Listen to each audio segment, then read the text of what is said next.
Flip Learning es una metodología pedagógica activa en la que se invierten, por eso se llama Flip, los papeles y actividades tanto del profesor como del alumno. Lo que antes se hacía en el aula, que es la transmisión del conocimiento teórico, ahora se hace fuera del aula, mediante materiales que el profesor da al alumno. Y lo que antes se hacía fuera del aula, que eran los ejercicios, deberes, etc., ahora se hace dentro del aula, con el profesor como guía del aprendizaje de los alumnos. Una de las principales ventajas del Flip Learning es que combina muy bien con otras metodologías activas de aprendizaje, como por ejemplo el Just-in-Time Teaching.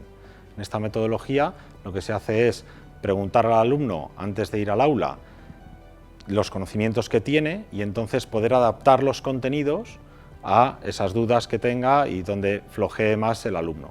Entonces, con Flip Learning, como tiene los materiales antes de venir al aula y ve los materiales teóricos antes de venir al aula, se le ponen unos cuestionarios y podemos saber qué conceptos no han quedado claros y explicarlos en el aula. Entonces, primero se suele resolver las dudas que tienen los alumnos después de ver esos contenidos y después se pasa a hacer ejercicios prácticos. Por lo tanto, tienes mucho más tiempo para hacer ejercicios prácticos durante la clase que con una metodología tradicional en la que tienes que explicar todo el contenido teórico y no tienes apenas tiempo de hacer ejercicios prácticos en el aula. El que los alumnos vean el material antes de ir a clase y estudien el material antes de ir a clase no es una novedad.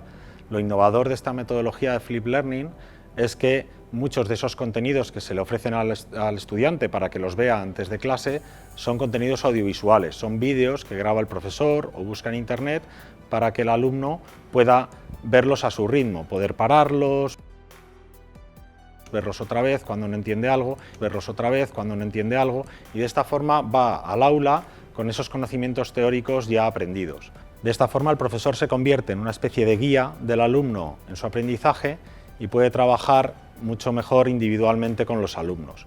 Cuando son grupos muy numerosos, en lugar de individualmente se puede trabajar por grupos, pero el profesor sí que puede hacer especial énfasis en aquellos grupos que ve que tienen más necesidades frente a otros que van más avanzados.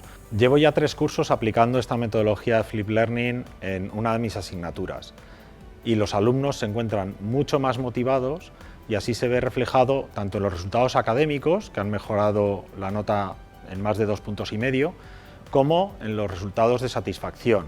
El principal inconveniente de esta metodología de Flip Learning es la carga de trabajo que puede suponer tanto para el profesor como para los estudiantes. El profesor tiene que elaborar todo el material para ponerlo a disposición de los estudiantes y los estudiantes tienen que trabajar antes de ir a clase, a lo cual no están acostumbrados. Si bien es verdad que hay estudios que han valorado la carga de trabajo para el estudiante y se ve que no supera el número de horas que deberían dedicar por el número de créditos ECTS. Luego también tiene 2 riesgos fundamentales. Uno es el denominado aplicacionismo, y es que entrenemos a los alumnos para resolver en el aula determinadas situaciones y en cuanto les saquemos de esa situación a la cual entrenas, pues se pierda. Entonces hay que intentar hacer un trabajo mucho más creativo en el aula para que no sea aplicar una receta y ya está. Y el segundo riesgo no es de esta metodología Flip Learning, sino es de la metodología de trabajo en grupo, en la cual un alumno podría escudarse en el resto del grupo para trabajar menos. Mis compañeros, cuando les explico esta metodología, me dicen: ¿y qué pasa si un alumno no ha visto los vídeos o el material antes de ir a clase? Normalmente, en torno a un 80-90% de los alumnos sí que ven ese material, pero es verdad que alguno puede fallar. Lo que va a pasar es que no va a aprovechar la clase como lo van a aprovechar el resto de alumnos y rápidamente esos alumnos se sienten descolgados y lo que hacen es normalmente engancharse o dejar la asignatura, como suele pasar en las asignaturas en la metodología tradicional. Yo, por ejemplo, mis clases siempre las termino con una encuesta anónima online que rellenan los alumnos desde sus teléfonos móviles, en la cual les pregunto qué les ha parecido la clase, qué les ha gustado más y qué les ha gustado menos, y también, lo más importante, qué dudas les han quedado de la clase, para aquellos que no se atrevan a preguntarlo durante la clase. De esta forma, recojo esas dudas y todas las que me planteen a lo largo de la semana, para en la siguiente clase poder empezar respondiendo esas dudas. Respondo las dudas al principio de la clase, hago ejercicios normalmente en grupo con ellos y acabo nuevamente con una encuesta final de clase. Si veo que necesito, por el ritmo de la clase, romper un poco la dinámica, a veces introduzco algo de gamificación. algún tipo de concurso, también con los móviles, para poder dinamizar un poco el aula.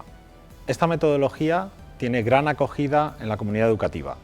Hay mucho material en Internet, muchos libros que se están publicando, hay incluso congresos educativos específicos de Flip Learning.